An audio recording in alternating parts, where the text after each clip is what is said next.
Let us open our Bible on Psalms 37 verse 4. Saan si Charity?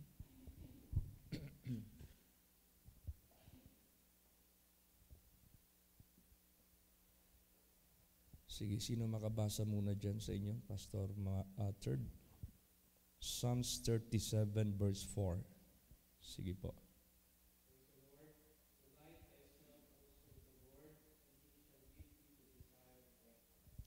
Yes. Delight thyself or yourself also in the Lord, and He shall give thee the desires of your heart. Alam mo, ang tao maging masaya pag binigay yung minimithi ng kanyang puso. Ang tao malipay yun kung ihatag ang tinguha sa iyang kasing-kasing. Now, paano ito gagawin sa ating buhay? Sapagkat ang Diyos ang nagbibigay sa bawat tao according sa kanyang gawa. So, it is our works that will make the result sa buhay natin. Ngayon, kung gusto mo yung desires ng iyong puso, ito po ay ibibigay sa iyo. Yung works mo sa harapan ng ating Panginoong Diyos na siyang nagbibigay sa bawat tao according sa kanyang works. Yung gawa mo, kailangan mag-delight ka sa Panginoon. Maging masaya ka. Kasaya mo yung buhay mo sa Panginoon. Praise the Lord. Ikasaya mo. Delight yourself also in the Lord. Now, paano natin gawin yan, Pastor? Na mag-delight tayo sa Panginoon. Yung bang maging masaya tayo para sa Panginoon. Isa dyan, basahin natin. Psalms 43 verse 4. Pakibasa po. Psalms 43 verse 4. Praise the Lord. O send out thy light and thy truth. Let Psalms 43 verse 4. Wala. Praise the Lord. Then will I go unto the altar of God, unto God my exceeding joy. Yea, upon the harp will I praise thee, O God, my God. Yan. Isa dyan yung pagpunta mo dito sa altar. Itong ating pagpunta sa altar o itong ating pagpunta sa sanctuary. Isa yan.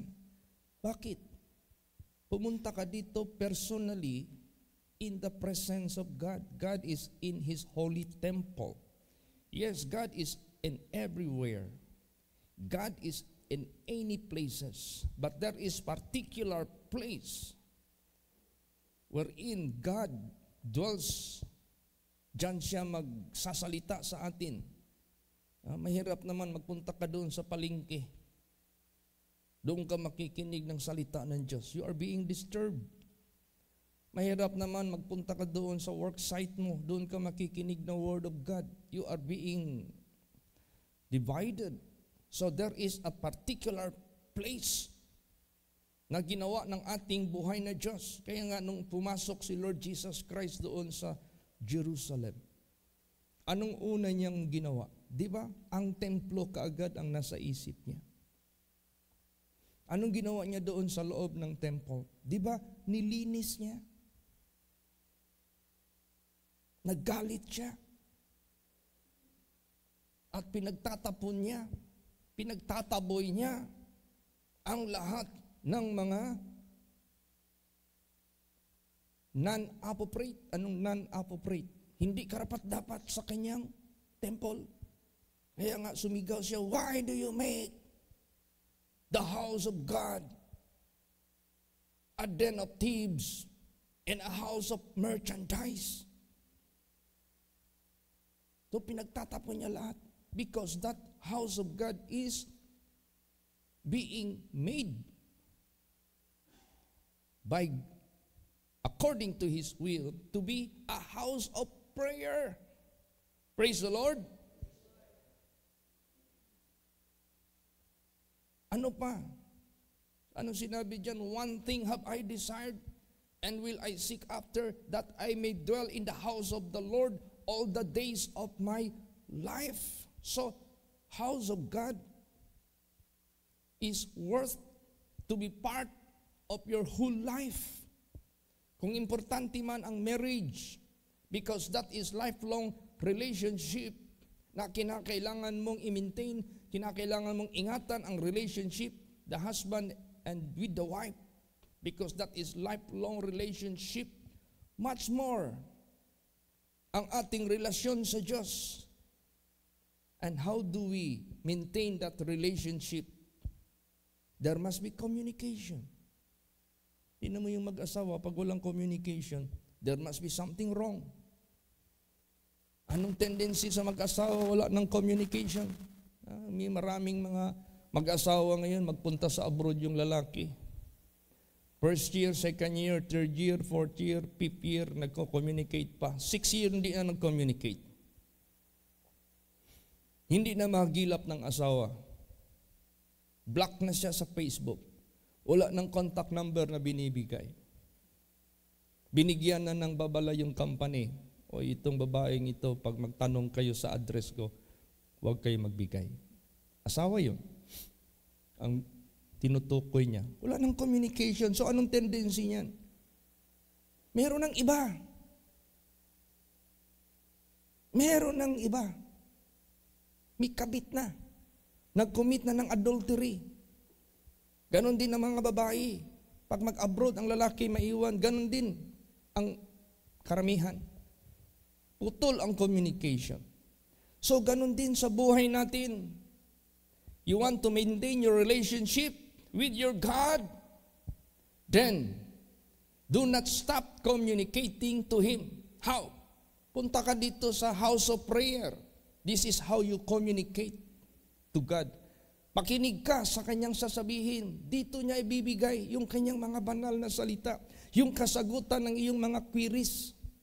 So, itong lugar na ito, this is the meeting place of His children and their God. Kaya, you want to delight in the Lord? Paano mo malaman na ang asawa mo masaya sa husband? Paano mo malaman ang husband masaya sa asawa? Hindi yan maghinto, magtawag. Hindi yan maghinto, mangumusta. Hindi yan maghinto, magtanong. Kumusta na kayo dyan? May bigas pa ba kayo dyan? Ang mga bata, may baon pa ba?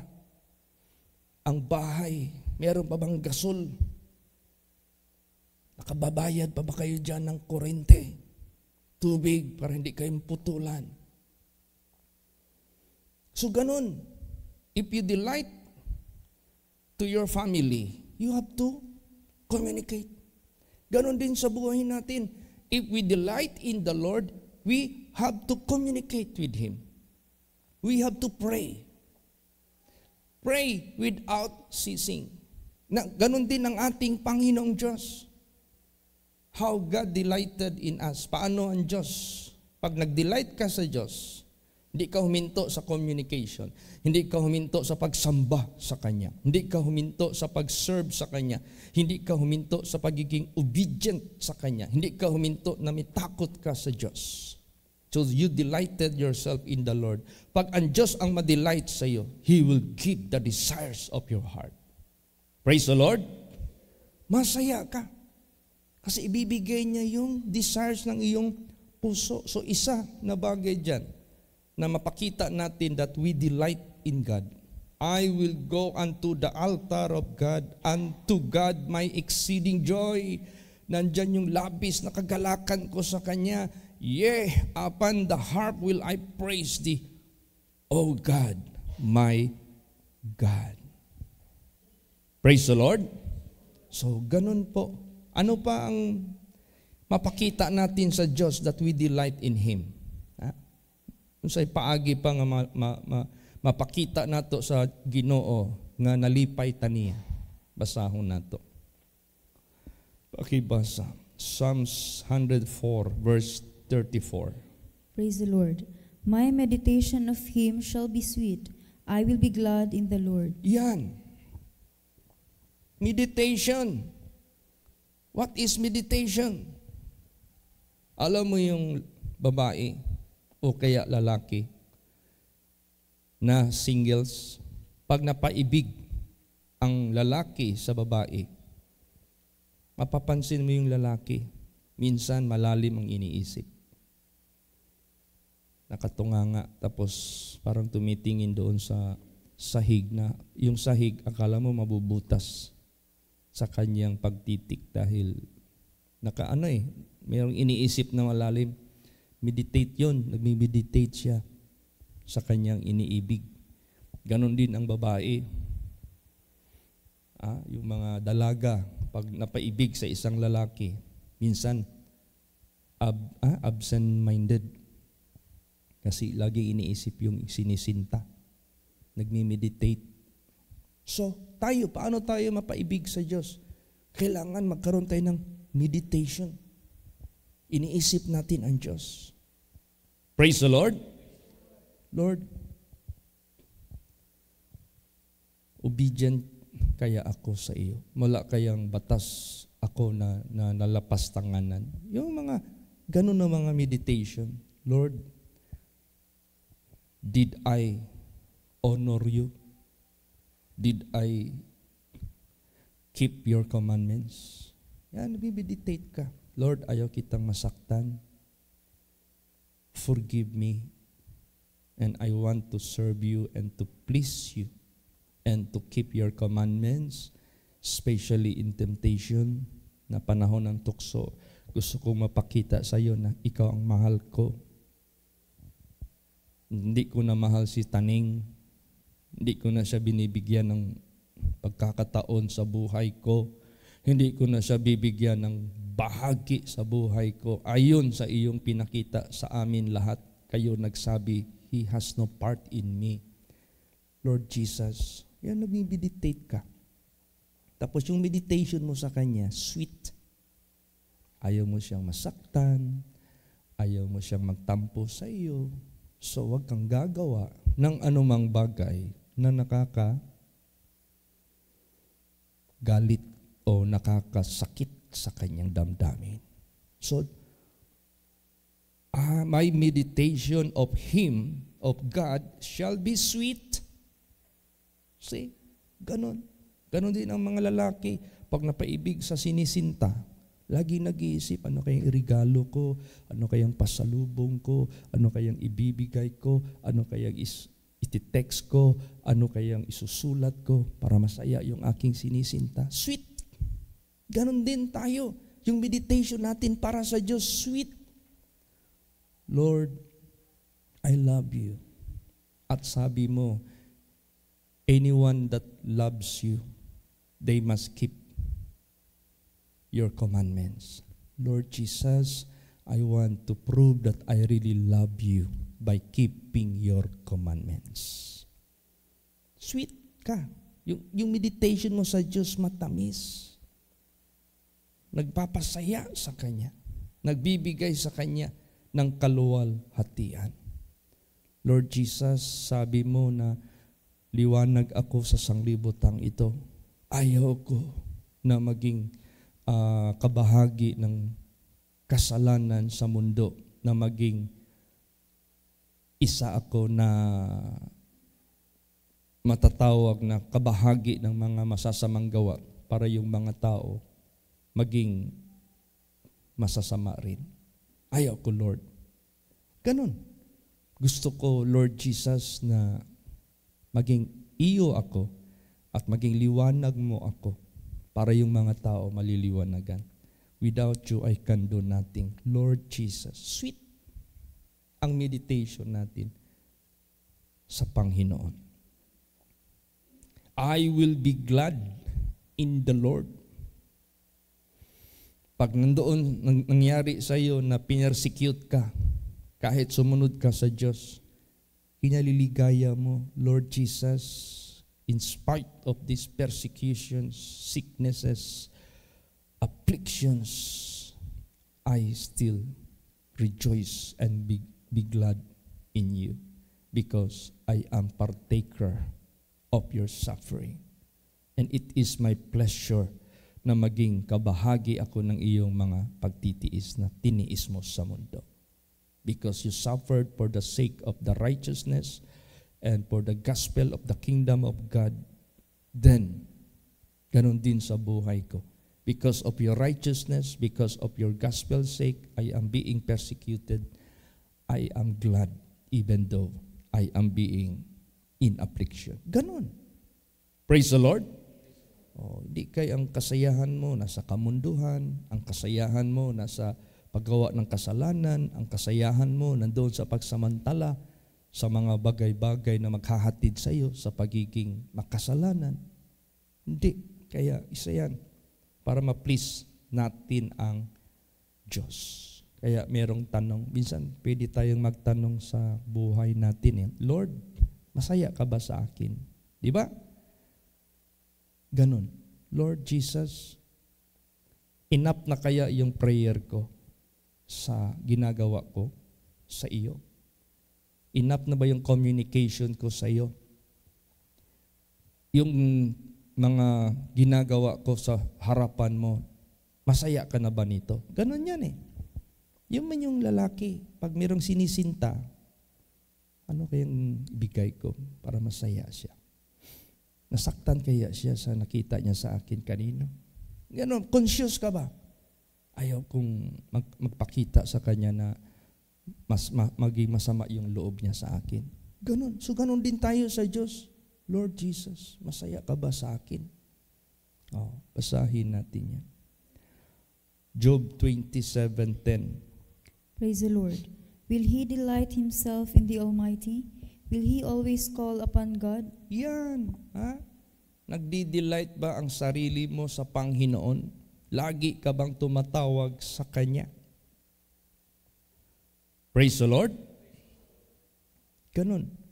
Ngayon, minsan, meron ding sumisira sa loob natin, sa puso natin na sinisiraan ba tayo ng loob? Sinisiraan tayo ng isip? Sinisiraan tayo ng concentration sa paglilingkod sa Diyos? Marami tayong marinig, huwag kayo mag-serve sa Panginoon, walang profit yan. Maging pobre ka niyan, maghihirap ka niyan, di mo ma-enjoy ang sanglibutang ito. Pag tumarating yan sa buhay mo, maririnig mo yan sa iba. Ano ngayon ang iyong depensa? Ano ngayon ang iyong stand? Kaya mo bang ipagtanggol ang Diyos sa buhay mo? Praise the Lord. Di ba tayo, meron tayong love life. Meron ka marinig sa ibang tao, wag yung babae na yan, suplada yan, tamad yan, di yan marunong gawa sa bahay. Di ba may marinig tayong ganon? Tapos yun namang babae makarinig din, yan si Chito, wag yan. Ano yan? Garboso yan. Irresponsible yan. Ganon. Pero kung ikaw iniibig mo siya, di pinsahan mo. Praise the Lord. Di pinsahan mo siya sa sarili mo. Regardless anumang sabihin niyo against sa aking sinisinta, iniibig ko siya. Iniwi ang tao matuturuan. Iniwi ang tao mabibigyan ng pagkakataon. Ganon din tayo. Siraan tayo ng loob patungkol sa ating faith, obedience sa Diyos. Dipinsahan natin, no. God loves me. God gave His life for me. He died for me. He made sacrifice for the atonement of my sin. Dipinsahan mo, marunong ka magdipinsa, hindi kay makinig ka rin sa mga negative dyan ng mga istorya. Tapos nadismaya ka na, naniwala ka na rin sa kanila. Wala. Hindi mo ma-prove yung pag-ibig mo sa Diyos. Kaya, ganun. Normal lang yan. Nung before ako nag-serve kay Jesus, tapos nag-decide na ako. Dami kayong discouraging word na rinig ko sa mga tao. Ay, cheat! Mamumulubi ka niyan. Mahirap ang buhay ng pastor. I cheat. Nako, sabihin ko sa iyo. Huwag mong bitawan yung iyong pananaw mo sa karir mo sa mundong ito. Huwag ka mag-serve sa Diyos. Ganun, puro mga discouragement. So, ganun din sa buhay natin. Kailangan marunong tayong dumipensa sa ating Diyos na iniibig natin kahit maraming mga negatives na ating maririnig. Basahin natin yan. Job 34 verse 9. Praise the Lord. For he hath said, It profiteth a man nothing that he should delight himself with God. Yan, sagsabi sila, walang kabuluhan ang sa tao. Anong kabuluhan ng tao? Sabi dyan. Walang kabuluhan na mag-delight siya sa sarili niya sa Panginoon. Wala daw profit. Hindi nila alam. If you delight in the Lord, all desires of your heart will be granted. Praise the Lord. Both temporal and eternal. Hindi nila alam. The truth is that what profited a man, even you gain the whole world, if you neglect God, it doesn't profit you anything. So, it is profitable if you delight in the Lord. Praise the Lord. Ay, mag-delight kayo dyan sa Panginoon. Never mo naman siya nakita. Ay, mag-delight ka sa Panginoon. Hindi mo nga siya na-touch that He is real. You see, ganun ang mga pilosopo ng isip ng mga tao. Kaya nga, itong ating pag-serve sa Diyos, paniniwala sa Diyos, this is all done by faith. And that pleases God. Praise the Lord. Without faith, it is impossible to please Him. You know why? Because you cannot see God visibly. He is invisible. And yet, if you love Him, kahit invisible siya, that is point sa harapan ng Diyos. Kaya nga sabi nga ni Lord Jesus Christ kay Tomas, Tomas, you believe me because you have seen me? Blessed are those who do not see me and yet they believe me. Because it pleases God. Kahit hindi natin siya nakikita, we believe Him. Kahit hindi natin siya nakikita, we obey Him. Kahit hindi natin siya nakikita, we love Him. Basahin natin. 1 Peter 1:8. Praise the Lord. Whom having not seen ye love, in whom though now ye see Him not, yet believing, ye rejoice with joy unspeakable and full of glory. Yes. Kahit hindi niyo siya nakita, inibig niyo siya. Kahit hindi niyo siya nakita, naniwala kayo. Naggalak kayo na mayroong kagalakan na hindi masasalita, na puno ng kaluwalhatian. Praise the Lord. Ganun. Oh.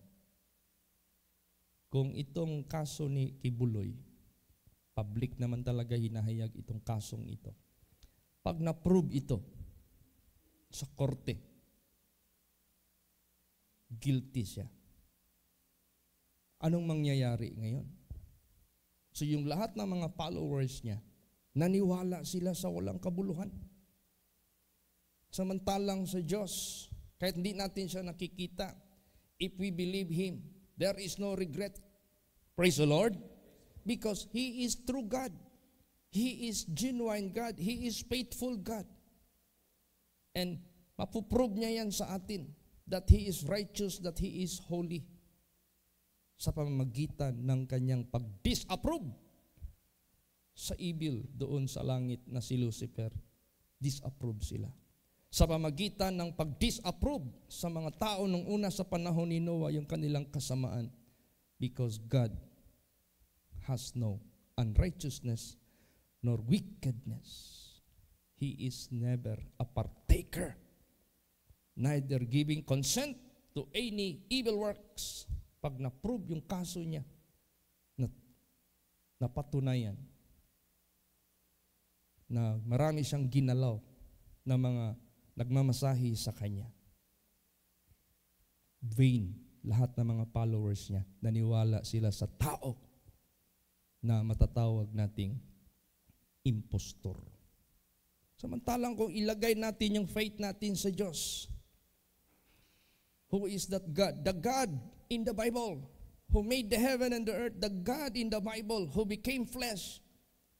Kahit di natin siya nakikita, pero nakikita natin ang mga gawa niya, ang mga kahatulan niya, ang kanyang kabanalan, ang kanyang katuwiran, ang kanyang mga gawa na mga miracles. Doon natin ilagay ang faith sa kanya, hindi sa tao, hindi sa leader. Praise the Lord. So, malaking yan, dagok yan kasi masyado nang nagmamataas yung tao. He claimed all the merit, all the honor. Pinipersonalize na niya lahat. Pag na-prove yan, in vain ang lahat ng mga followers niya. They believe to a wrong direction. They believe to a wrong guy.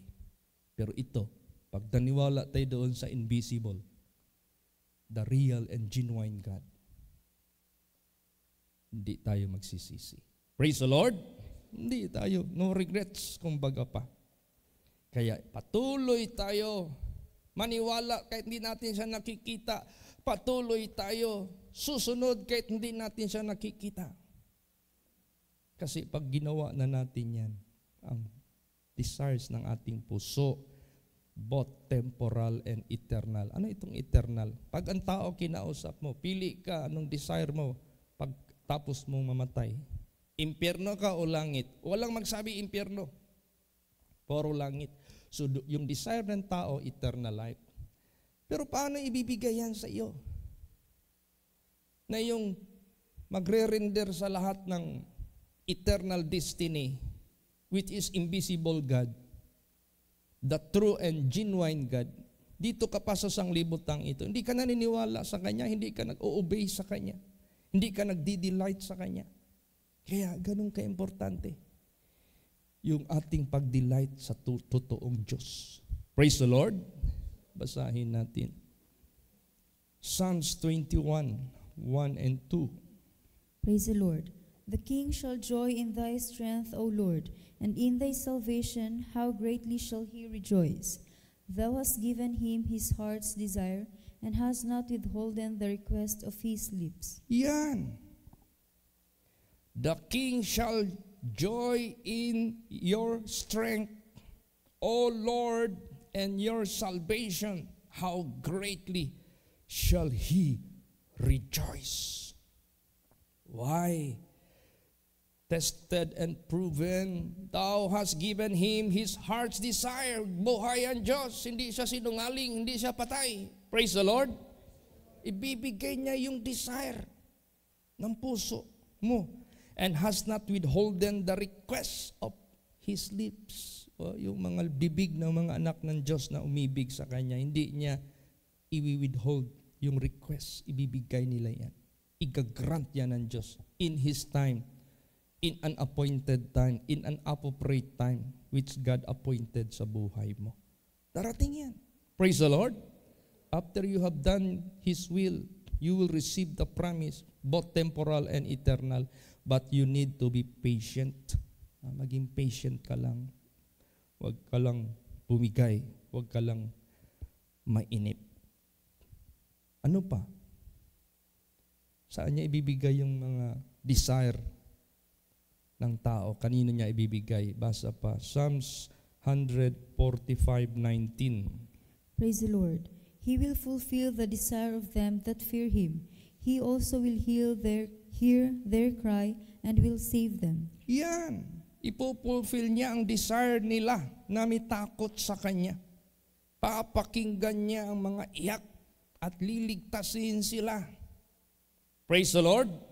Lalo't na ngayon, nagbiyahe kami. Grabing ulan.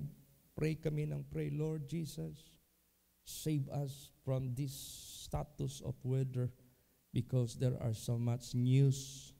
Bridges were destroyed, mountains barred down, roads were hindered by landslides.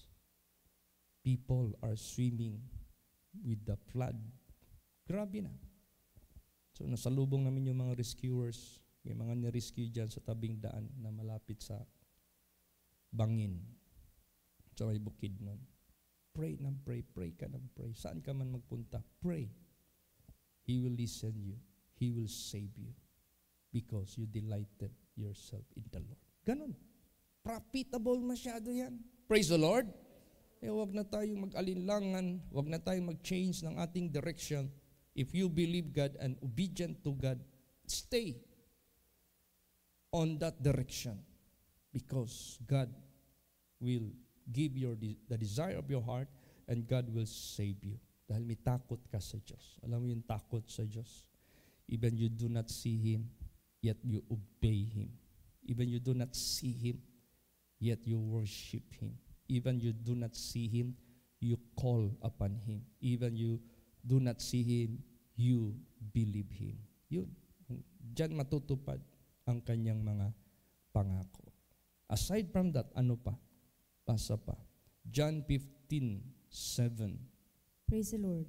If ye abide in me, and my words abide in you, ye shall ask what ye will, and it shall be done unto you. Yan. Abide, if ye abide in me, and my words abide in you, ye shall ask what ye will, and it shall be done unto you. Ano yung abide sa Panginoon Diyos? Stay on Him. Your loyalty, your faithfulness, your respect, your obedience, your faith, your devotion, lahat-lahat, patuloy ka dyan. At yung words niya mag-abide sa iyo. Ang ibig sabihin, mag-abide yung word sa buhay mo, hindi mag-depart, hindi mag-fail. Matutupad yan, lahat ng sinalita niya. Yung inawit natin kanina, great is thy faithfulness. Thou hast provided all my needs, temporal and above all, eternal. Matutupad yan, yung word niya mag-abide sa iyo. Ask what you will, and it shall be done unto you. Humingi ka. Huwag kang matakot. Humingi sa Kanya. Mayaman siya. Huwag kang matakot. Humingi sa Kanya. Sinabi niya yan sa iyo. Di ba ang tao? Hindi tayo pwede magkuha ng something na hindi sa atin. Pero pag sabi ng may-ari, kuha kayo. Di ba? Kukuha ka. Hindi ka ma-charge na magnanakaw. Ganon din. Huwag kang matakot mag-ask anything sa Kanya. Siya na yung nagsabi, ask. Praise the Lord. Hindi yan makapal ang mukha mo, nag-ask ka, wala kang permit. Yung hihingian mo, no. He permitted you. He told you, nagsalita na siya sa iyo. Gisultian na kaniya nga, pangayo mo sa ako, bisag unsa. Ako nang ihatag ninyo. Basta mag-abide mo sa ako. Mag-abide kayo sa Panginoon. Loyal, faithful, honest. Yung faith mo sa Kanya, yung obedience mo, yung takot mo sa Kanya. Ask anything, and He will give to you. Huwag tayong mahiya. Praise the Lord. Huwag tayong matakot. Mangyayari yan sa buhay mo. Ano pa, merong inutos ang Diyos sa atin na maging fruitful tayo. Bakit? Ito yung objective ng Diyos sa mundo. Maari lang magligtas siya ng magligtas sa maraming kaluluwa. Wala na siya dito sa physical. It must be His faithful servants and children will perform it. So anong gawin natin? Basahin natin. John 15:16. Praise the Lord. Ye have not chosen me, but I have chosen you and ordained you, that ye should go and bring forth fruit, and that your fruit should remain, that whatsoever you shall ask of the Father in my name, He may give it you. Yan. This is great opportunity And this is considered as the greatest opportunity. God called you. Tinawag ka ng Diyos. This is not a worldly calling, but this is heavenly calling. So, hindi kayo ang pumili sa akin. You didn't decide to choose me, that you serve me. But I decide to choose you so that I will ordain you that you should go. Kailan tayo i-ordain ng Diyos? If we believe His calling, if we believe His message. Praise the Lord. At pag sinabing, you have not chosen me, but I have chosen you, this is not only among the pastors. Huwag niyong isipin na puro pastors lang ito ang privilege. Hindi. Because the body of Christ is not one part, but has many parts. If you are among the member of the body of Christ and you are active, you are existing, nag-i-exist ka, either pastor ka, or prophet ka, or teacher ka, or helper ka, or nasa government ka, or nasa diversity of tongue ka. As long as you belong to the body of Christ, ikaw na yun. Kasama ka na sa hindi pumili sa Kanya, pero siya yung pumili sa iyo. Para i-ordain ka that you should go. Hindi naman pwede natin na ang katawan, kalahati lang ang mag-alis, ang paa manatili. Ano tayo, manananggal? Hindi tayo manananggal. Yung aming lakad sa Cebu, kahit hindi kayo nakasama sa amin, kasama kayo sa aming mission because you imparted for the work of the ministry. Praise the Lord. You give your tithes. Yun yung resources namin. You pray for us. Yun yung resources namin. You are with us in our mission, even though physically we are not together sa pagpunta doon. But in terms of relationship, in terms of cooperation, in terms of communication, in terms of collaboration, kasama kayo. You are part of the body of Christ. Kaya, pag sinabi ni Jesus Christ, you have not chosen me, but I have chosen you. Or else, kung hindi tayo pinili ng Diyos, wala tayo sa Kanya, nandun tayo kay Satanas. Or else, hindi tayo huminto sa paggawa ng kasalanan. We still belong to Satan dahil patuloy tayong gumagawa ng kasalanan. Ano ang sign that we are of God? We are no longer committed sin. We belong to Him. Praise the Lord. So, dahil siya yung pumili sa atin eh.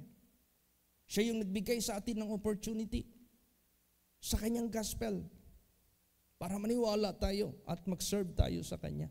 That you should go and bear much fruit, and that your fruit must remain, and ask anything, it will be given to you. Praise the Lord. Hindi tayo pababayaan ng ating Panginoong Diyos. Ask anything according to the necessities, according sa pangailangan natin. Ask anything. Anything. Not something, but anything na pangangailangan natin para sa gawain niya. Ask, and it will be hung, it will be withheld. No, it will be given to you. Praise the Lord. So, ganon din sa buhay natin. As a member, ano bang inaas ninyo? As a pastor, ano bang inaas namin? May kanya-kanya tayong line of business binigay ng Diyos. Ano yung relation na related sa paggamit ng Diyos, sa pagtawag sa Diyos sa buhay mo? Saan ka mang parte ng katawan, doon ka mag-ask anong papagawa ng Diyos sa buhay mo. Praise the Lord. Ibibigayan ng Diyos para maging ano tayo lahat, fruitful tayong lahat. Last verse, John 5:14 hanggang 15. Praise the Lord. And this is the confidence that we have in Him, that if we ask anything according to his will, he heareth us. And we know that he hear us whatsoever we ask. We know that we have the petitions that we desired of him. Yan.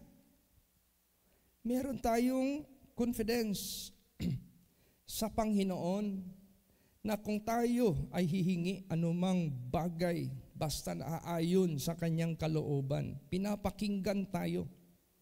At alam natin na pinapakinggan tayo anumang hingiin natin sa kanya. Meron tayong mga petitions. Ano ba yung petitions? It is like a written request. How do we make our petitions to Him? By prayers. Sa mga dalangin natin. That is, even you didn't write it, but you pray something, asking something according to His will. Petition na yan. Gawin natin yan. Praise the Lord. Hindi ako gumawa ng petition sa Diyos. Bigyan mo ako ng sasakyan. Siguro hanggang ngayon wala akong sasakyan. Kung hindi tayo naghingi sa Diyos, bigyan tayo ng lupa.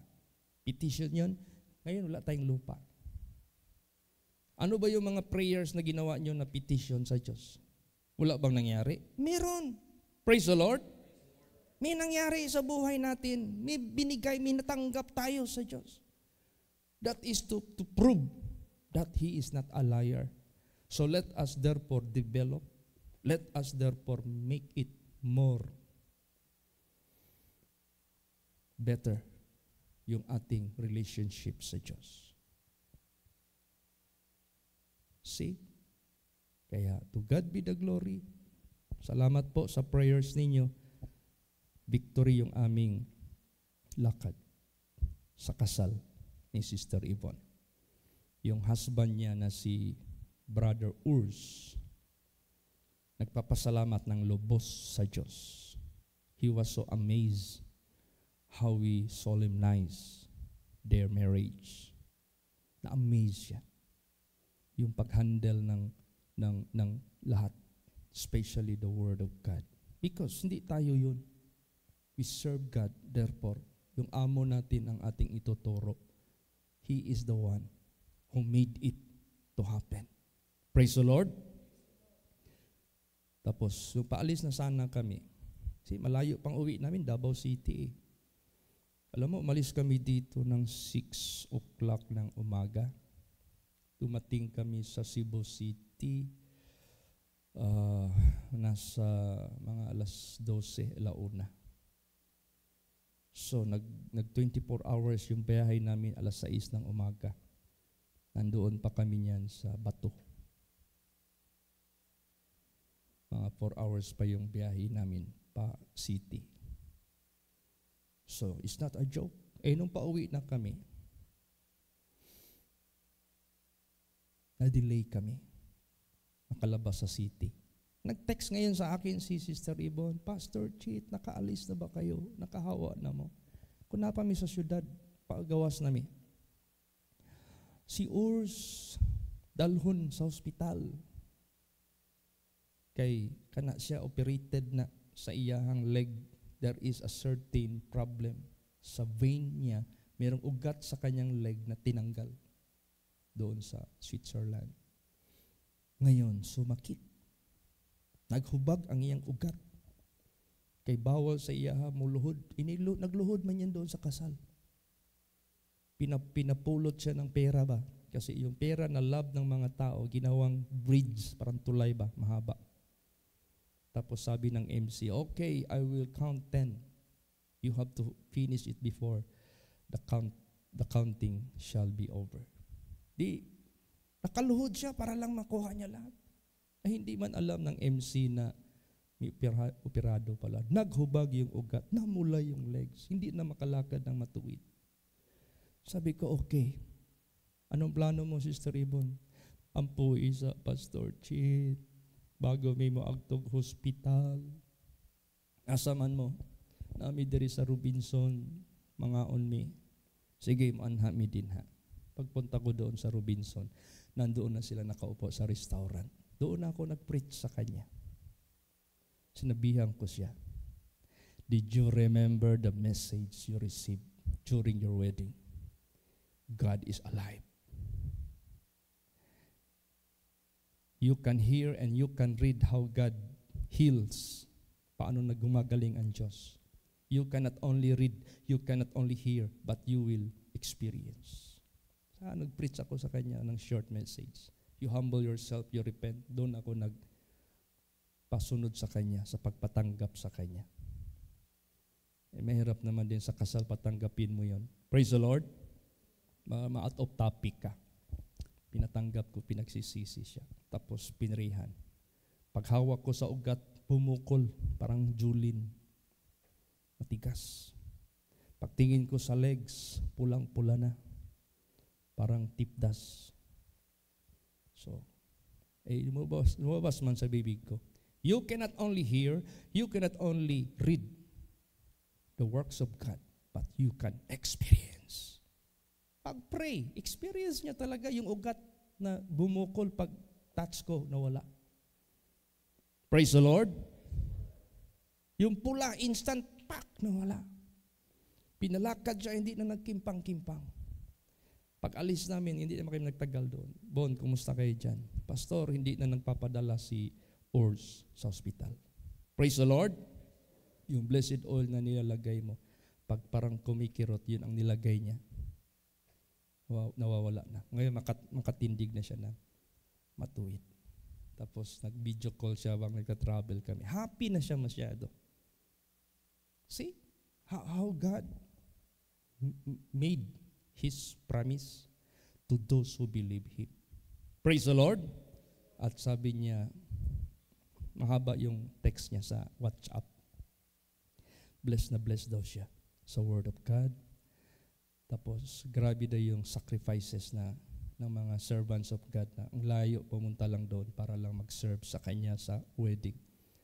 Pero he is repairing to God's glory.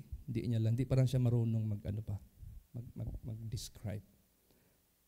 Hindi raw nangyari yung success kung hindi raw kami pumunta doon. Hindi niya alam ang Diyos lahat gumawa. Praise the Lord.